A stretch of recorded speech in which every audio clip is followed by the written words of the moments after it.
This has got to be one of the most fascinating political seasons of my lifetime.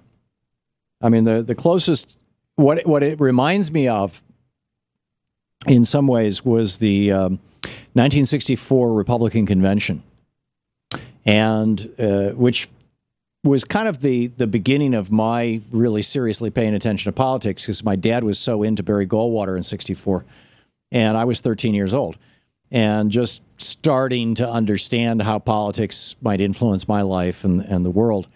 And Nelson Rockefeller, we watched the convention. My dad and I remember this. Nelson Rockefeller got up and said, we need to be a big tent party. We need to be the party of moderation, essentially. In fact, we've got old clips of it, but I'm not sure they're worth digging out and playing. And he was booed. He was actually booed.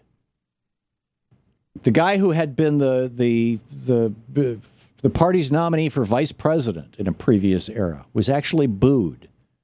And then Barry Goldwater got up and said, extremism in the defense of liberty is no vice, and moderation in pursuit of something, I forget what, is no virtue. Or moderation in general is no virtue.